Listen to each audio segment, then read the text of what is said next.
வாழ்க்கைங்கிறது தொழுகை. அந்த தொழுகையில் ஒவ்வொரு எண்ணமும், ஒவ்வொரு பேச்சும், ஒவ்வொரு செயலும், ஒவ்வொரு பார்வையும், ஒவ்வொரு செலவும் அவனுக்கு பொருத்தமாமேன். அப்போ எங்கள் விருப்பப்படி நான் செலவு செய்யாமல் இருக்கிறது உங்கள் தொழுகையாக ஏவுகிறதுன்னு அந்த மக்கள் கேட்கும் பொழுது அந்த நபி அவங்க சொல்கிறாங்க, நீங்கள் இருட்டு அப்படி தான் செலவு பண்ணணும். அவன் தான் செலவு ஞானத்தை தரணும். அதில் அவசரம் நீக்கப்பட்டுரும், பொறுமை கொடுக்கப்படும். அந்த செலவில் சுகம் இருக்கும், சுகத்துக்கு மேலே சுகம் இருக்கும். அதில் சோர்வோ களைப்போ ஏற்பட்டுறாது, கஞ்சித்தனமும் ஏற்பட்டுறாது.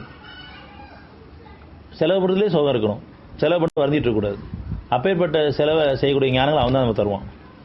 அவனே அறிவுறுத்துவான், அல்லது அவனே சூழ்நிலை அமைப்பான். அது வரைக்கும் பொறுமையாக இருக்கணும். பணம் இருக்கிறதுக்காக பதட்டப்பட வேண்டாம், பதற வேண்டாம், அவசரப்பட வேண்டாம். எதோ கையில் இருக்கிறது ஏதோ ஒன்று வாங்கி பண்ணிடணும்னு நினச்சிடவும் வேண்டாம். அவனுடைய தெளிவுகள் நமக்கு ஞானங்களை வர வரைக்கும் நம்ம பொறுமையை கேட்டுருக்கும் பொழுது எதை செலவு பண்ணணும், யாருக்கு செலவு பண்ணணும், எப்படி செலவு பண்ணணும் எல்லாத்தையும் அறிவிப்பான். அப்படி ஞானங்கள் இல்லைனா கூட அந்த நேரத்தில் செலவு சூழ்நிலை உருவாக்கி செலவு பண்ண வச்சு சுகத்தை கொடுப்பான். அது அவனால் முடியும். அதனால் நம்ம இஷ்டப்படி செலவு பண்ண வேண்டாம், இறைவன் கொடுக்குறது அவன்கிட்ட ஒப்படைச்சு பொறுமையை கேட்டு ஞானங்களை கேட்கும் பொழுது அவன் நமக்கு பிரித்தறிந்த நேரில் நமக்கு காமிப்பான், வழி நடத்தவும் செய்வான். 8:29 நம்பிக்கை கொண்டவர்களே, நீங்கள் அல்லாஹ்வுக்கு அஞ்சி நடந்து கொள்வீர்களானால் அவன் உங்களுக்கு பிரித்தது நடக்கூடிய நேரொளி காட்டுவான். இன்னும் உங்களை விட்டு உங்கள் பாவங்களை போக்கி உங்களை மன்னிப்பான். ஏனெனில் அல்லாஹ் மகத்தான அருக்குடையவன். அவன் பிரித்தறிந்து நடக்கக்கூடிய நேரொளி அவன் இருக்குது. அப்போ அல்லாஹ்வுடைய பண்புகளில் பிரித்தறிவிப்பவனே நம்ம கூட இருக்குது.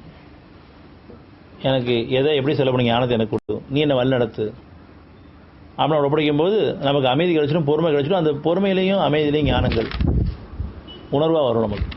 அந்த உணர்வை அவன் ஒப்படைக்கும் போது அது வாழ்க்கை அமையும்.